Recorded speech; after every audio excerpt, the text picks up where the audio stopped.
হারাম পয়সা, হারাম উপার্জন থেকে আমি, আমার বউ বাচ্চা, আমার পরিবার, আমরা যা খাবো, খাওয়ার ফলে আমাদের শরীর রক্ত মাংস গঠিত হবে, এগুলো হয়ে যাবে হারাম।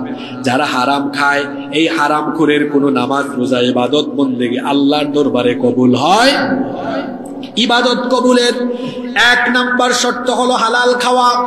এজন্য আমার বাবারা, আমার ভাইয়েরা, হারাম তরিকা অনুসরণ করে, হারাম উপার্জন করে নিজের শরীরের রক্ত মাংসকে হারাম করে দিবেন না, এমনকি নিজের বউ বাচ্চাকে হারাম পন্থায় নিয়ে যাবেন না।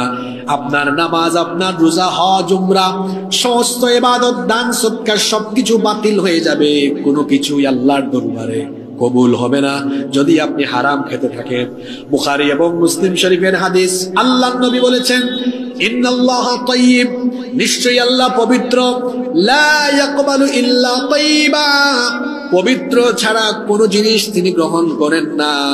ওয়া আন্নাল্লাহা আমারাল মুমিনিনা বিমা আমারা বিহিল মুরসালিন, আল্লাহ তাআলা রাসূলগণকে যে আদেশ দিয়েছেন, একই রকমের নির্দেশ তিনি আমাদেরকেও দিয়েছেন, মুমিনদেরকেও দিয়েছেন। সুম্মা যাকারার রাজুল, অতঃপর আল্লাহর নবী এমন এক ব্যক্তির ঘটনা উল্লেখ করলেন, ইউতিলুস সফর, যে ব্যক্তি লম্বা সফরে বের হয়েছে, আশআসা ওয়া আগবারা, দীর্ঘ সফরে পথ চলতে চলতে তার মাথার চুল এলোমেলো, উস্কো খুস্কো হয়ে গিয়েছে, গোটা শরীর ধুলাবালি যুক্ত হয়ে গিয়েছে। পথ চলতে চলতে এই মুসাফির ক্লান্ত হয়েছে। সুম্মা ইয়ামুদ্দু ইয়াদাইহি ইলাস সামা, অতঃপর সে তার 2 হাত আকাশের দিকে উত্তোলন করেছে। এরপরে দোয়া আরম্ভ করেছে, ইয়া রাব্বি, ইয়া রাব্বি, হে রব, আমাকে এটা দাও, আমাকে ওইটা দাও। আল্লাহর নবী বললেন, কি করে এই লোকটার দোয়া আল্লাহর দরবারে কবুল হবে?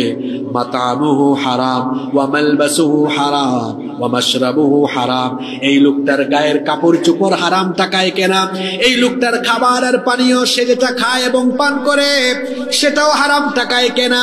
সুতরাং হারাম টাকায় ক্রয়কৃত খাবার আর পানীয় গ্রহণ করে, হারাম টাকায় পোশাক কিনে সেটা ক্রয় করে যেই ব্যক্তি এভাবে আল্লাহর দরবারে দোয়া করে, এই হারামখোরের কোনো দোয়া আল্লাহর দরবারে কবুল হয় না।